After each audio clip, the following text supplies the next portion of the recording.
Muthinta loludaba lubuhlungu lolu la liyasinqobile. Yaso. Eh,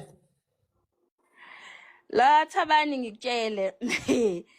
Kodwa eh, nje ngeke ngene isikhathi eside la kwipanel. mm, Ukuthi lento nje uyikhulumayo ngicela ukutshela ukuthi mina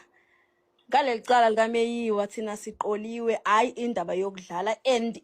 to decampaign i-evidence that is before court yayinzima yayi too much yayifaka ngisho ama-journalist kuphushwa just i-agenda angithi ubhuti wakhe ngu-accuse number 4 ubhuti wakhe u-accuse number 4 kule case le umthokoziseni Maphisa ayikho into esingayenza awukho lengane. ngubhuti wakhe bazalwa umama oyedwa Hawu. ubhuti wakhe u-accuse number 4 Hayibo. So nje indaba yakhe kodwa nje ngizongena ngokunye kwipanel ngikusendela izinto eziningi nje kwi-inbox yakho. Hawu.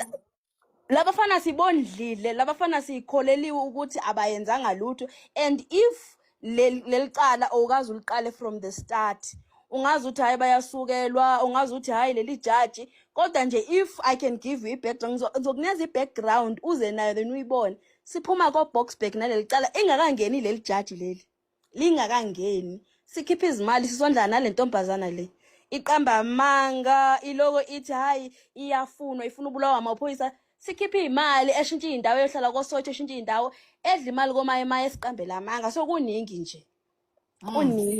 kuningi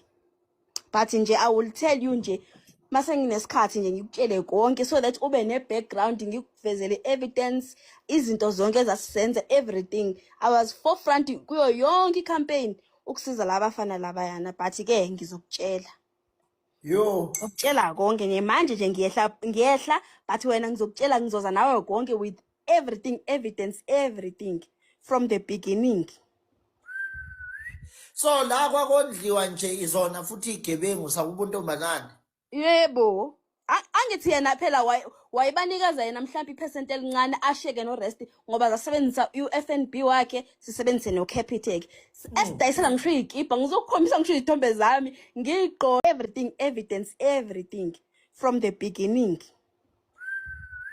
So la kwakondliwa nje izona futhi igebengu sakubuntombazane. Yebo. Angithi yena phela wayibanikeza yena mhlawumbe ipercent elincane asheke no rest ngoba zasebenzisa uFNB wakhe sisebenzise no Capitec.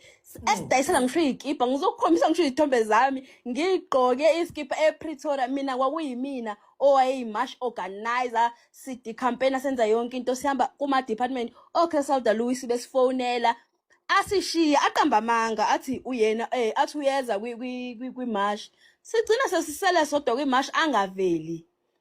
esifukuzisa nje kuningi ngeze ngikutshele just that ezinye izinto wayidla imali yabantu angifuni uqamba amanga usinqobile and then wathi makabona ukuthi sesiyambona sakhokhela ngisho even i-ballistic expert umuntu owayocwaninga isibhamu wayidla leyo mali agcina ama-lawyer ecourt sekacela ijaji lokuthi illegal aid ayibhadale i-ballistic namanje kwagcina kuyi-legal aid imali eyidlile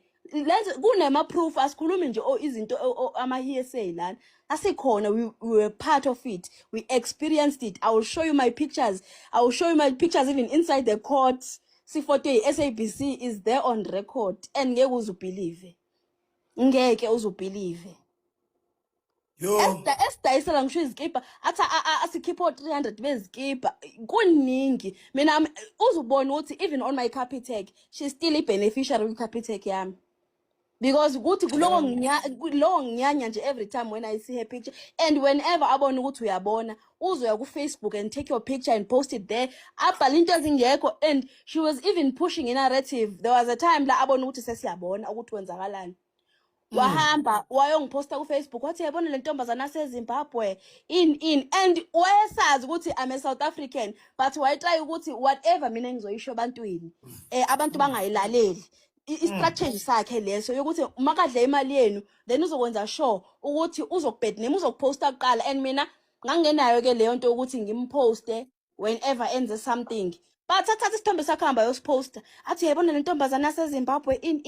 inamanga ihlale eHillbrow a create just a narrative and angazi